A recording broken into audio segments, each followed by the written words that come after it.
All right, we're in that history of Israel. They've left out of Egypt. If we go back to the book of Exodus, they've crossed over the western Sinai Peninsula, part of the desert. They've come to the mountain down in southern Sinai Peninsula, that area down there, of course, that we see at the southern tip where it says Mount Sinai. And just to remind ourselves that they went from an area like Goshen that was very plush, very fertile, had crops, had various vegetables that they talk about that they had eaten there that were plentiful. And they've gone out into a desert region, truly overwhelming with the rock and the sand and all those kinds of things. And so they eventually end up, of course, at Sinai here. This is where God gives them the Ten Commandments from Sinai. It's where Moses goes up to meet with the Lord and to receive the law up on that mountain. And what we want to do is take a few moments and notice some of the things that God is delivering to him, beginning in Exodus 25. Exodus chapter 25 down through Exodus 30. You have God giving the instructions about the tabernacle and the various furnishings of the tabernacle, about Aaron's garments and all those things of the priesthood. And we're going to focus for just a little bit on the tabernacle and the furnishings of the tabernacle, as it has an intimate tie-in, of course, to the history of Israel. It's the place where they are to gather to worship God, to offer up the sacrifices, and a lot of various things interconnected with that. So Exodus 25 or 26, let's look at something that's mentioned here. Exodus chapter 26, and let's read verses 33 to 36. Exodus 26, 33 to 36. Who's got that for us? Go ahead, Hank. And you shall hang oil from the cloud, and you shall bring the ark of the testimony in there behind the veil, and the veil shall be a divider for you between the holy place and the most holy. And you shall put the mercy seat upon the ark of the testimony in the most holy. And you shall set the table outside the veil, and the lampstand across from the table on the side of the tabernacle toward the south. And you shall put the table on the north side, and you shall make a screen for the door of the tabernacle, woven of blue, purple, and scarlet thread, and fine woven linen, made by a weaver. All right, so there's some of the various descriptions, and particularly I wanted to get this little section to see where some of these things are placed. And we're going to go through them individually, just highlight them in the text here and go through and see what they may have looked like. But you remember there's the courtyard of the tabernacle, which is that outer rim, the larger area, which would have been like essentially a fence of curtains around the whole thing. And then the tabernacle proper is the smaller rectangle area there in the middle. You've got the bronze altar, the laver. You've got the holy place inside the tabernacle with that table of showbread on the north, the candlestick on the south. You have the altar of incense, and then the Ark of the Covenant inside that Holy of Holies. And so God laid it out for them and told them specifically where to put these various items. And he laid it out on the compass points of north, south, east, and west. And so that's why you have the references and why you have the placement of these things as we see depicted on this chart here. But let's back up a little bit. Exodus 25. In Exodus 25, and beginning in verse 10 down through 22, it tells us about the Ark of the Testimony, or what we know better as the Ark of the Covenant. Let's read verses 10 through just 10 and 11 right here. 10 and 11. Who's got that for us? Go ahead, Philip. And they shall make an ark of acacia wood. 2.5 cubits shall be its length, 1.5 cubits its width, and 1.5 cubits its height. And you shall overlay it with pure gold. Inside and out you shall overlay it. and shall make it on a molding of gold all around. Okay. And it goes on to describe, there's rings on the sides, put poles through it, all those various kinds of things. But first of all, let's notice it says 2.5 cubits its length, 1.5 cubits its width. So 2.5 cubits is how big?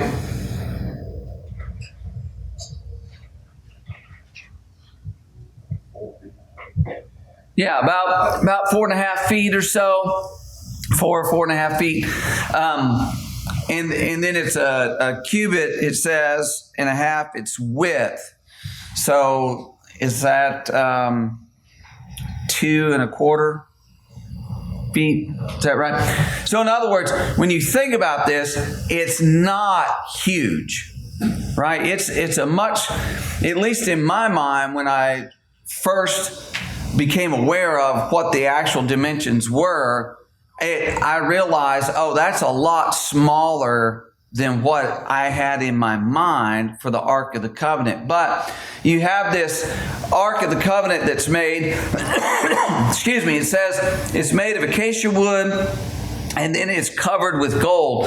So it's not solid gold, but nevertheless, with that wood and overlaid with gold, it's going to be heavy regardless.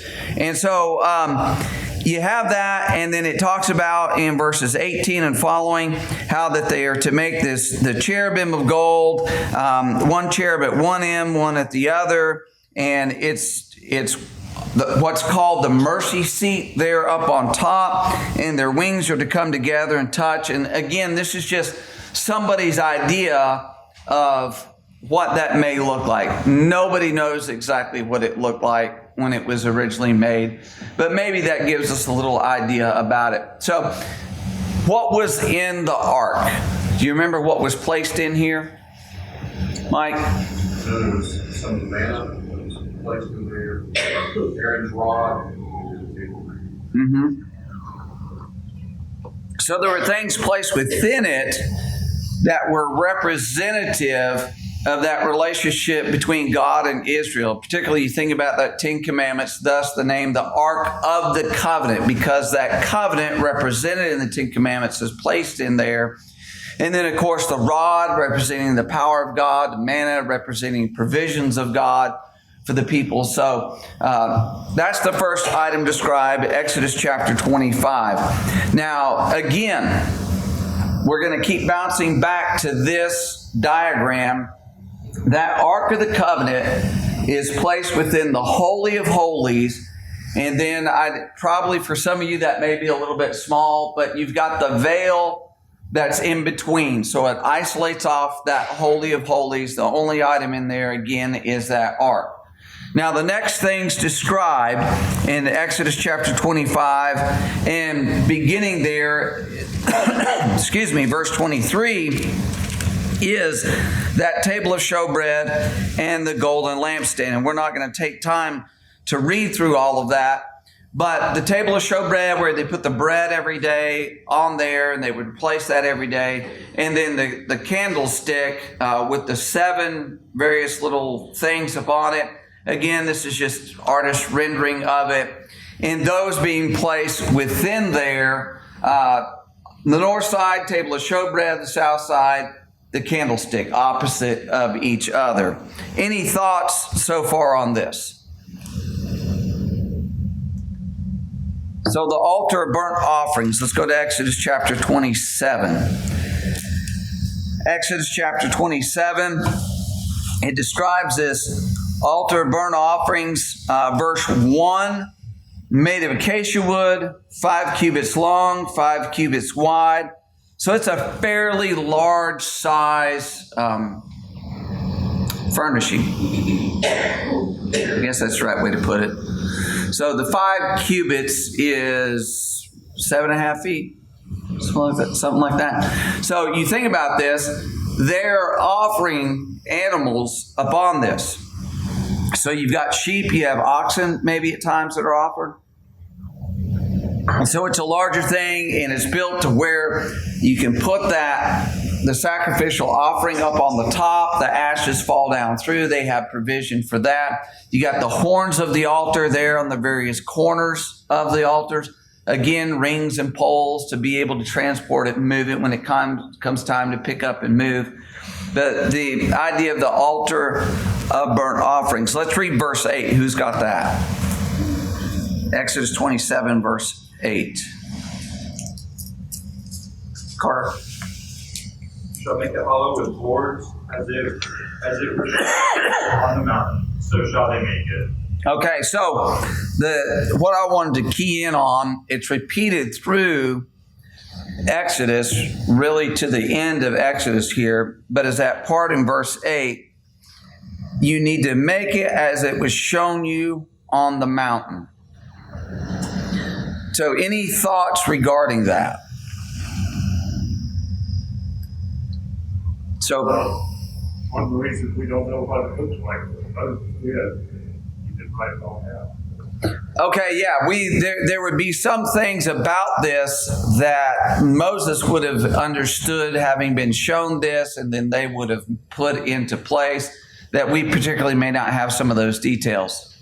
Yeah, the core principle that you're looking at is fidelity to His word and obedience. The point is that even those things can be attached with God to see that you'll actually do it in accordance with what He says. Right, exactly right. So he was particular about the things that he gave to them, and he wanted it done just so. So we transfer that understanding and principle into the New Testament, and we don't have the right to do whatever we desire to do concerning God's instructions, changing, altering, adding, taking away from, thinking that there's room for improvement or maybe a more efficient way, things like that. We have to stick to what has been shown, if you will, to us in the New Testament.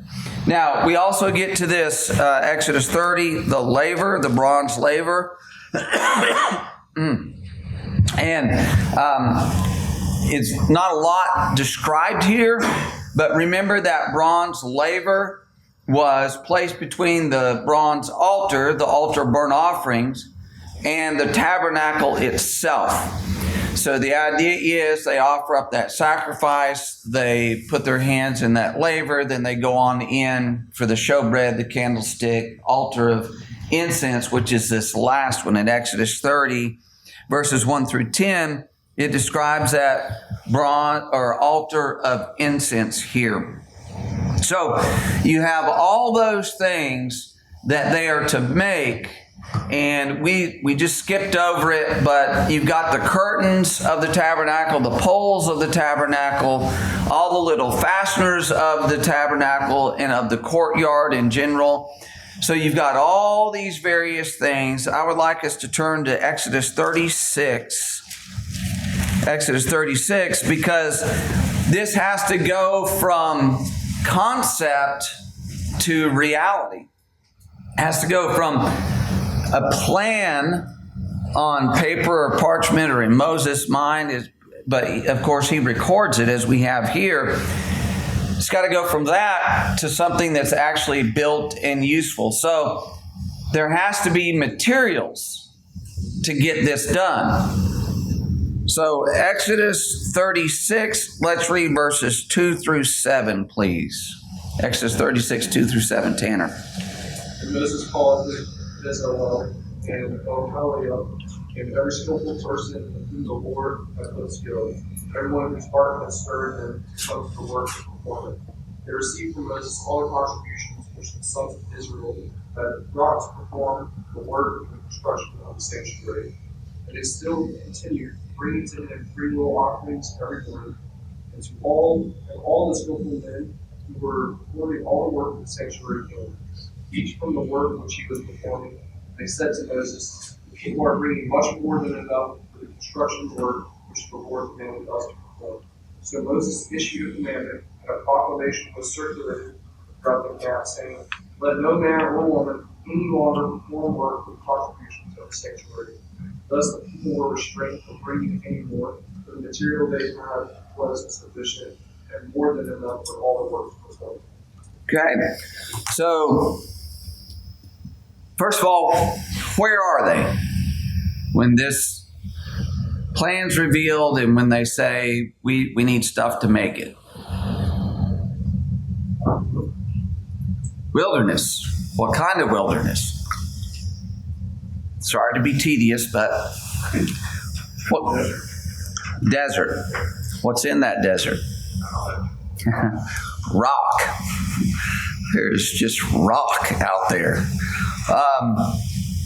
But yet these people, who are these people?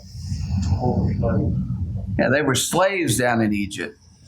So how is it that they've got so much stuff that the leaders have to say, quit? You've brought more than we need here. Yeah, they just went and asked their neighbors, give them stuff, and their neighbors just loaded them up with stuff. So they've got all kinds of material goods out here. And remember, this is after the Exodus 32 incident, the golden calf, and how things went awry there. These people in Exodus 36, it shows that they have this mindset. We are excited about this. We're enthusiastic. We're ready to give of the things we have, to give in abundance, to make sure we can get this done and build this facility where we're going to go before God and offer up sacrifices and praise and honor and appeal for His mercy to come upon us. So the people have a fantastic attitude at this point. I know it quickly changes, but at least at this point they did. Any other thoughts before we press to the next? Yes? Yeah, they looted the Egyptians when they left. The Egyptians just gave them everything. So they had a bunch of stuff that they left. And I think even on Mount Ebal, they found one of the scarabs there from Thutmose III. So they had a bunch of luxury goods that they took right out of Egypt with them. Right, yeah. They were loaded up with it. And unfortunately, in Exodus 32, they melted a lot of that down to make the golden calf, but then it ended up being ingested, which I just find beautiful. And then here, more of it's melted down, obviously, and for the coverings of the ark and, the bronze altar, creating of that laver, all those kinds of things. So, yeah, and it's amazing what they were able to do. And what it is also speaking to is the fact that what God instructed them to do, He had already made provision that it could be done. It wasn't like He was asking them something here that was beyond their ability or their power to do. They had the ability, they had the power, they not only had the material goods, but they had the knowledge, the understanding of how to work these metals and, the wood and the curtains and the whatever it is that they're doing here in making the tabernacle, the courtyard, all the furnishings. They had the understanding, the knowledge, the ability to do that on top of the materials. And it just goes to that point that God never asked us to do something we're not able to do. We're able to do what He says. We see the providence of God in that as well. Moses in Pharaoh's house was exposed to the number one nation in the world at the time. And then he uses that skill, that ability to lead Israel. Those people were exposed, their craftsmen, their people were exposed to everything that Egypt had. You look at the things that they find in Egypt, they were, the number one top of that sort of stuff. They were exposed to that. So that time in Egypt, part of the providence of God of bringing them out and making the nation out. Right. And highly intelligent people, highly skilled people. We, I think, sell them short on their things. If these people were around today, they'd run circles around us. They'd run the world. We would not. They were just way smarter than us. But just a quick question. You've seen it on the chart. I don't know, 6-8 times so far. What tribe out of the ones listed here camped east of the tabernacle? Is it Asher, Levites, Judean, Simeon? Who's east of it? Because remember, God said, here's who's to camp, and he lists out who's camping where around that tabernacle. He was insistent upon that. Who is east out of the east? Yeah, Judah. Judas was east. And the thing about it is, when you go through the Old Testament in particular, east is the important direction. That's the direction of hope. That's, the sun rises in the east. That's, all these things in the east. The tabernacle, tabernacle faced east.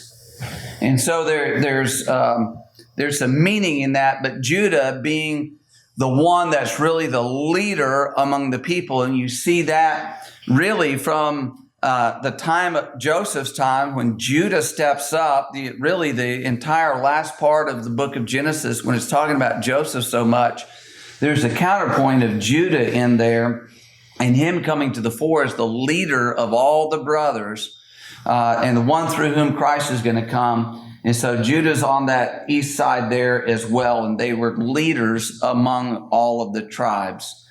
Now then, when we think about their travels, they're going to leave Sinai in the south. They're going to travel up along that Gulf of Aqaba on the western side of that finger of the Red Sea, rather. And let's go to Numbers chapter 10. Numbers chapter 10, and let's read here, first of all, verses 11 through 13. I tell you what, pause right there. Let's go to Psalm 78. Psalm 78. I've got a little note here. I wanted to notice this. Psalm 78.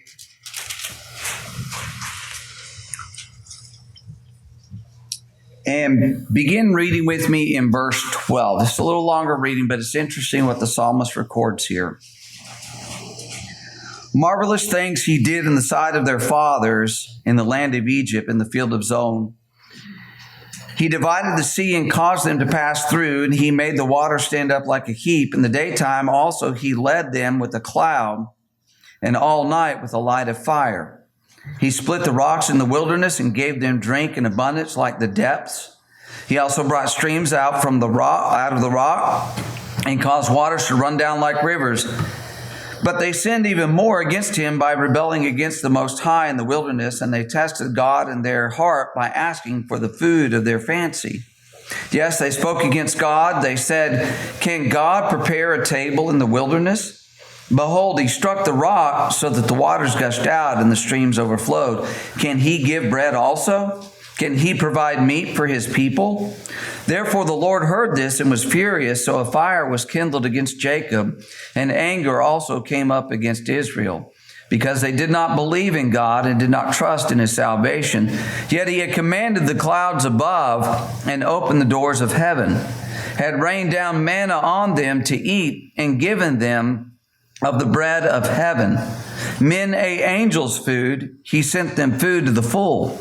He caused an east wind to blow in the heavens, and by his power he brought in the south wind. He also rained meat on them like the dust, feathered fowl like the sand of the seas. And he let them fall in the midst of the camp, all around their dwellings. So they ate and were well filled, for he gave them their own desire. They were not deprived of their craving, but while their food was still in their mouths, the wrath of God came against them and slew the stoutest of them and struck down the choice men of Israel.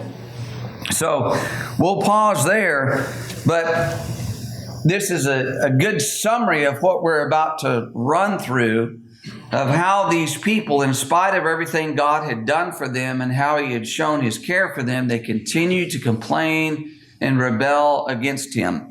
So back in Numbers now, let's go back to Numbers chapter 10.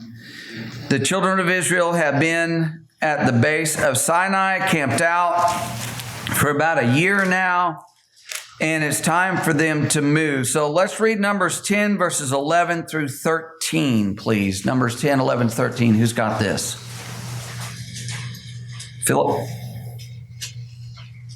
Now it came to pass on the 12th day of the second month, in the second year, that the cloud was taken up from above the tabernacle of the testimony.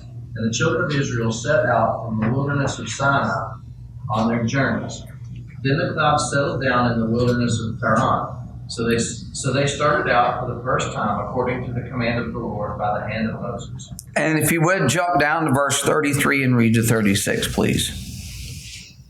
So they departed from the mountain of the Lord on a journey of 3 days, and the ark of the covenant of the Lord went before them for the 3 days' journey, to search out a resting place for them. And the cloud of the Lord was above them by day when they went out from the camp. So it was whenever the ark set out that Moses said, Rise up, O Lord, let your enemies be scattered, and let those who hate you flee before you. And when it rested, he said, Return, O Lord, to the many thousands of Israel. All right. So it's time for them to go. God is leading them on this path, when to move, when to stop, when to camp, all those kinds of things. So this is a relative close-up of the southern Sinai Peninsula, where that black arrow is pointing to. That area, that region is believed to be the Mount Sinai region. I know, again, there are alternate theories about it, but we'll leave that aside for now.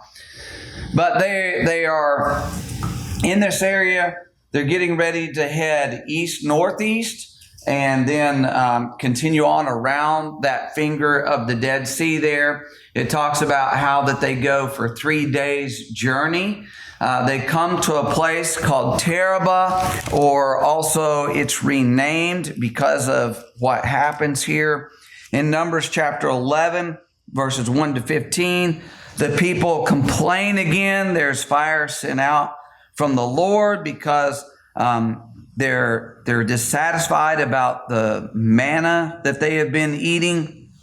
And the Lord is not happy with them here because of this griping and complaining that continues to go on. So the Lord, this is where he sent the quail in verses 31 to 35, and how that the psalmist had mentioned they ate so much quail, they're filled, there's an abundance, there was so much quail, it's like the sand of the seashore. Remember, there was so much quail, it was like, what's the depth of it here? Cubit. I've lost it.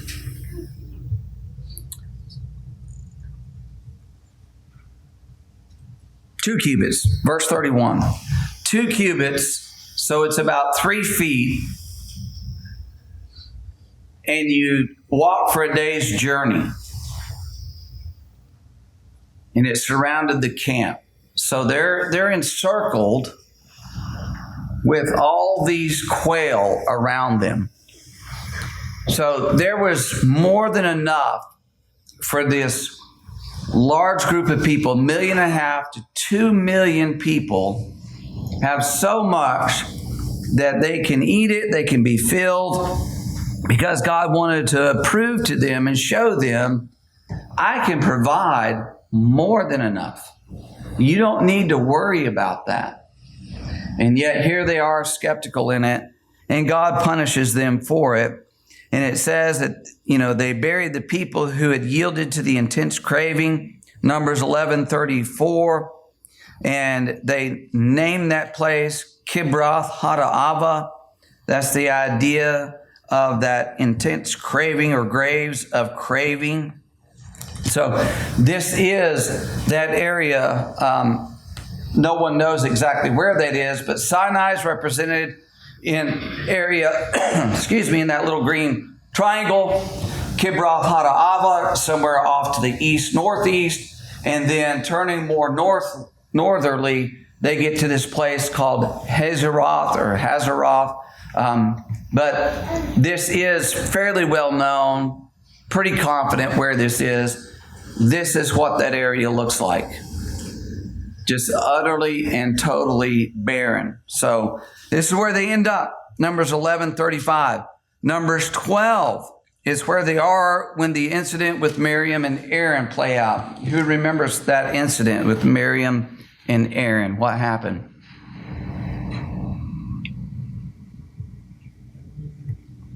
that Hank? Miriam, leper. Yeah, she's struck with leprosy. They challenge you on which like one. Okay, they go up against Moses and they learn very quickly they should not do that. And Moses has to intercede with him. I mean, his own brother and sister rebel against him. Any lesson in this?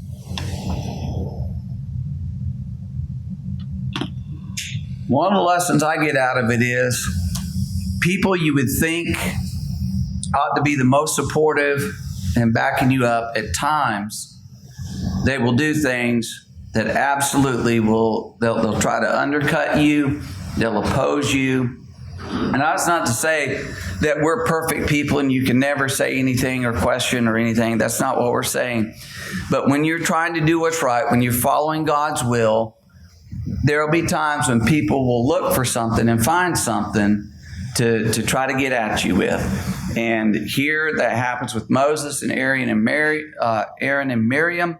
It doesn't turn out well for them. But just be prepared that, it's not just the multitudes at times that complained and griped against Moses. It was also his family at times that were troublesome, difficult. Mike? Yeah, I was going to say, when you look at their motivation, they're going, God speaks to us also. We have just as much authority as he does. Right. And so, trying to be on that level playing field, trying to be, one in charge, as safely the apostles.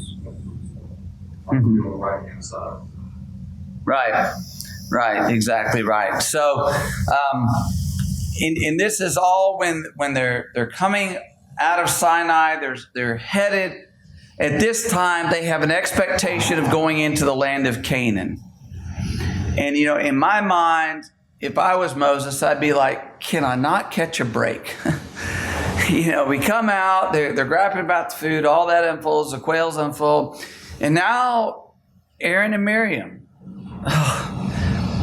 But that's one of the things about being a leader, whether it's being a leader in the home as a father or being a leader in a congregation. There are going to be things like this that there are times like it's just one thing after another.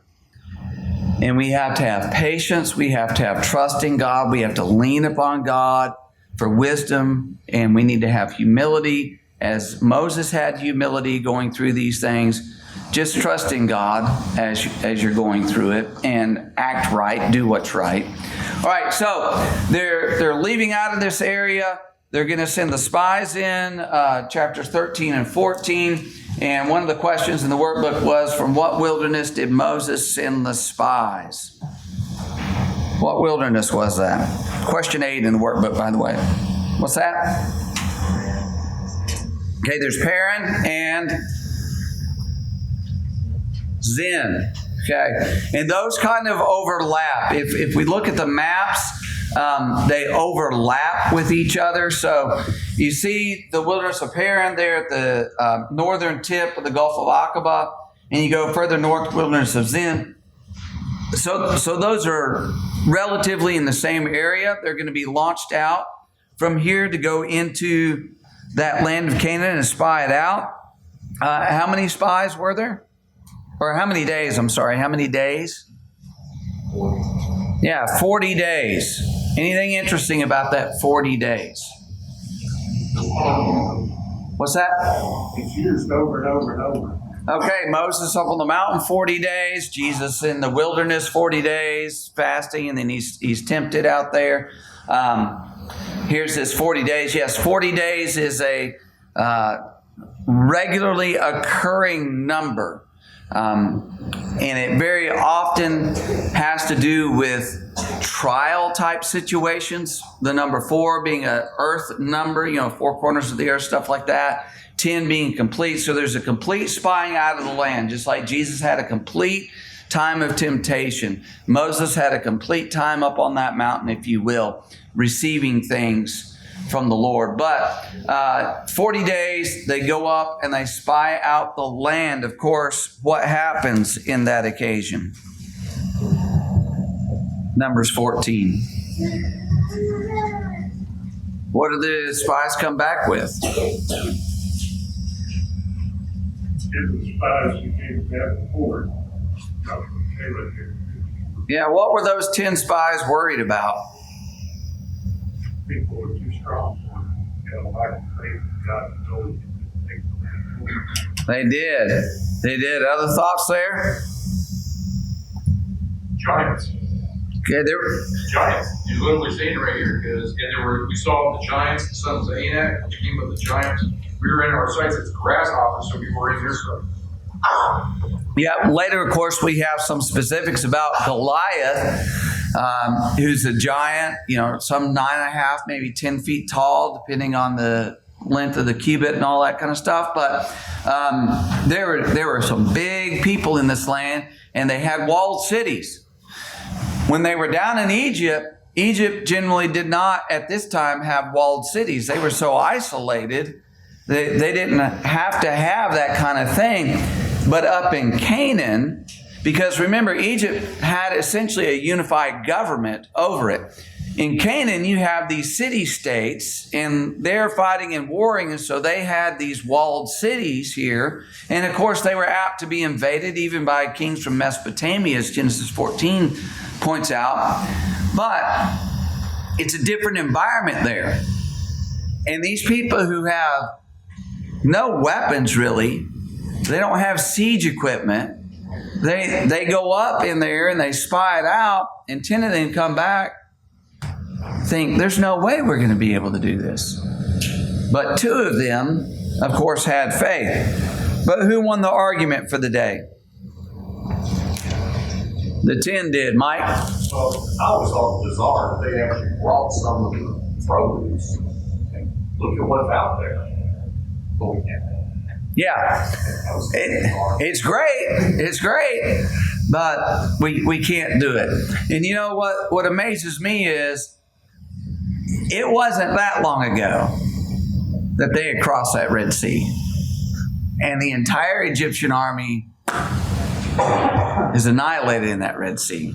And here they are saying, yeah, we can't do it. But we're really no different. One great blessing, the next little challenge we face, we just get panicky and upset, and worried and anxious. So I have a bit of sympathy for these people. But anyway, they come back. The 10, basically, their complaint, they're in all of that murmuring is infectious. It gets into the congregation. They gripe and complain. God says, okay, I'm going to wipe you out. Moses says, no, Lord, don't do that, because then the enemies are going to say you couldn't accomplish what you intended. And so he sentenced them, of course, to death in the wilderness over a period of 40 years total. So Exodus chapter 14, verses 39 to 45. What did the people try to do here? Do you remember their mindset in this? They've gotten word you're going to die in this wilderness. Well, what's their attitude now, Mike? We'll go down there and take it then. Oh, we changed our mind. We're ready to go. Moses told them it's not going to work. They go up against a relatively impotent enemy, and that impotent enemy sends them running, right? And so that takes place there at the Hormah, the southwest side of the Dead Seas, where those things are unfolding. They try to make a little incursion, and they're soundly defeated and run off and run away. So there is that failed invasion at the end of Numbers chapter 14. Now, the end of Numbers chapter 14, essentially what we get to is a point of where they're going to be in a relative area over the next 38 years. They're just kind of be moving around this area around Kadesh Barnea. Notice, if you would, in Deuteronomy chapter 1, we're going to jump forward here a little bit just to notice when Moses summarizes it later. Deuteronomy 1 verse 46. Who's got that? Go ahead, Tanner. So you remained in Kadesh many days, the days that you spent there. Okay, and chapter 2, verse 14. Now the time that it took for us to come from Kadesh Barnea until we crossed over the brook Zered was 38 years, until all the generation of the men of the Lord perished from within the camp, as the Lord has sworn to them. Okay, so essentially they're going to be in that northeast Sinai Peninsula area for some time. And you can imagine the way that this would work. They camp out. They've got a certain amount of resources in that area for themselves, for their animals. Over time, they probably need to move to another area a few miles away where they've got maybe more pasturage for their animals, maybe water supplies and things, maybe wells, whatever it would be. So they're just kind of moving around, oscillating in this area over time. And we don't have a lot of information about that. It is interesting that Numbers chapter 33 gives a list and a detail that a lot of those things that are listed out in Numbers chapter 33 are not tied to any specific event that unfolds in the history there. But it does list those things out if you want to go through that at some time and kind of dig through it and see the places where he says the people camped and stopped and all of that. But, excuse me, Kadesh Barnea. It is while they're in this relative area that we read about Aaron's death in Numbers chapter 20. Numbers chapter 20, we read about Aaron's death in verses 22 down to 29. And it says that his death occurs at a place called Mount Hor, Numbers 20, verse 22. Now that Mount Hor is here. So again, you can see that Sinai Peninsula bordered on either side by the fingers of the Red Sea, Gulf of Suez, the Gulf of Aqaba, west and east. And if you follow that valley up, just on the eastern edge of that valley in the area of Edom is what's known as Mount Hor. And they, again, I don't know 100% accuracy, but they have a reasonable idea that this is about where it's located. So Aaron's there. He dies. There is great mourning for Aaron, of course, because he was a great figure in Israel. What was his role, by the way, in Israel? Okay, he became the high priest. What did he do before that? Yeah, he was the spokesman, right? Sometimes we think, I know when I read through and it talks about Moses doing this and that and the other, okay, Moses initially complained, I'm not a good speaker. Well, Aaron, your brother, you can tell Aaron what to say, and then Aaron will speak it to the people. So Aaron's an intermediary here. And so the people, in other words, the people have a relationship with Aaron. He's not just a side figure in this, and maybe we don't get enough appreciation for that, but he's a significant man in Israel, and of course serving as the first high priest. But he passes away there, Numbers chapter 20 again. And then after that, you have this incident of the fiery serpents. So they bury Aaron, they turn south after they bury Aaron. In Numbers chapter 21, remember again, they complain about their food. The fiery serpent sent among them, the bronze serpent is made, and all of that. But Numbers 21, verses 1 through 4 explain what had happened, that they had a defeat. They went and they fought against the Canaanite king. They won that, and they turned south. Evidently, from what I can tell, is after they had had that battle and won it, they thought, now's our time to go in. And when they turn south away from Canaan, they get really in a bad mood. And they're going deeper into that desert instead of into the land of milk and honey. They're going further off into that rock and sand area, and they lose it again. So there's the griping, the complaining, the punishment that God brings against them. And then this is when we read about them going up against Sihon and Og. The Amorites, as you can see on the chart here, northeast side of the Dead Sea is kind of their territory. Now, Bashan, up to the north is where Og's territory was. And so when we're reading about Sihon and Og, we're reading about the children of Israel in this area, and they're fighting against and warring against these tribes on the east side of that Jordan Valley. So again, defeat of Sihon, Numbers 21. At the end of Numbers 21, defeat of Og and his people. They eliminate them. And then in Numbers 22, verse 1. Numbers 22, verse 1. After they defeat Sihon and Og, Numbers 22, 1. Who's got this for us? Go ahead, Jim. Then the children of Israel moved and camped in the plains of Moab on the side of the Jordan across from Jericho. Okay. Here is the picture of the northern end of the Dead Sea. That spot that you see just north on our map, just above the tip of the Dead Sea, that green spot on the other side of the Jordan is the area of Jericho. You can probably see the Jordan River running down there. It's that little sliver emptying into the Dead Sea. And back on this side of it, across from Jordan, that's where you would see the plains of Moab. So they're in this relative area, camped out. Which, by the way, when we get to it, Lord willing, you can understand why the people of Jericho could probably get in a high spot and look across and see the Israelites just on the other side of the Jordan camped out and freaking out about what's going to unfold. But we'll get to that, Lord willing. All right, so you have them on the east side. You have these various tribes in Canaan that are mentioned in Deuteronomy chapter 7. You know, the Hittites, Jebusites, Perizzites, Hivites, all these people that they're told to go in and to wipe out. But then there comes this time when the 2.5 tribes go to Moses and they say, look, we like what we see over here on the east side. We want to settle here.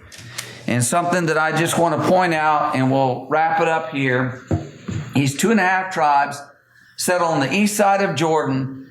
Can you see where we've been with just essentially bare rock? I don't know if you can see it here, but like right across from Jericho, you can see that green in there. You can see a little bit of green up in the hills here.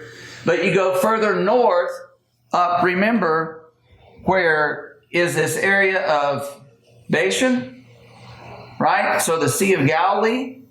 See that Sea of Galilee up there to the north? And how it becomes more fertile. And it's a good area. And these 2.5 tribes see that, and they've been fighting. They've been going all through this territory, and they decide, hey, can we just take this side of the land? It looks good for our families, good for our flocks. We're happy just to settle over here. And the Lord agrees to let them settle over there on what condition? Help with the rest of the tribe. Yeah, you've got to come over and fight. You're not going to get out of this, major campaign here. You men need to come over and help us take care of business. And they agree to it, and they do it.